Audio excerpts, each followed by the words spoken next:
अस्सलामुअलैकुम नाजरीन इकराम, हॉक्स बे वीलॉग की तरफ से आप सबको खुशामदीद। आज की वीडियो कुर्लुश ओरहान की एक ऐसी एंट्री पर है जिसने सोशल मीडिया और तुर्क मीडिया दोनों को हिला कर रख दिया है। जी हाँ, हम बात कर रहे हैं आसपोर्चा खातून के किरदार की और इस किरदार को अदा करने वाली खूबसूरत और बासलाहियत अदाकारा अलीना बॉज के बारे में। क्या अलीना बॉज वाकई कुर्लुश ओरहान में आसपोर्चा खातून का किरदार अदा कर रही हैं?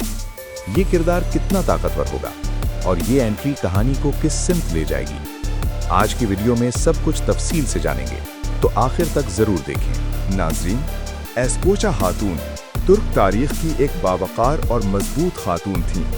वो सिर्फ एक बीवी या खातून खाना नहीं थीं, बल्कि सियासी समझबूझ, सब्र और हिकमत की अलामत थीं।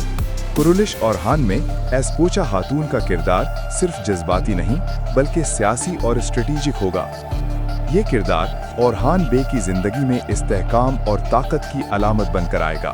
अब बात करते हैं इस किरदार को अदा करने वाली अदाकारा अलीना बॉज की। अलीना बॉज तुर्क ड्रामा इंडस्ट्री का एक बड़ा नाम है। वो अपनी मासूम शक्ल, मजबूत अदाकारी और गहरे तासुरात के लिए जानी जाती हैं।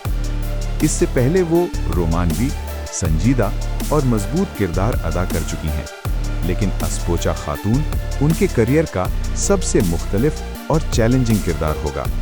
नाजरीन, महमद बुज़दाग किसी भी किरदार के लिए आम अदाकारा मुंतखब नहीं करते।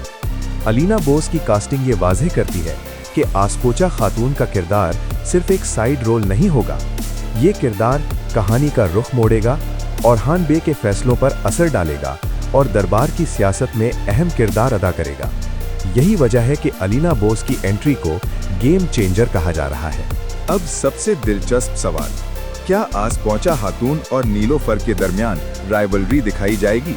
शवाहिद यही बताते हैं कि दोनों खवातीन अपने अपने अंदाज में ताकतवर होंगी। नीलोफर जज्बात की नुमाइंदा है, जबकि आसपोर्चा खातून हिकमत और सब्र की। ये टकराव कहानी में नया रंग भर देगा और नाजरीन के लिए सबसे दिलचस्प पहलू बन सकता है। अलीना बॉज के नाम के आते ही सोशल मीडिया पर तबसरों की बारिश हो गई। कुछ लोग कहते हैं ये बेहतरीन कास्टिंग है, तो कुछ का कहना है अलीना बॉज हिस्टोरिकल किरदार के लिए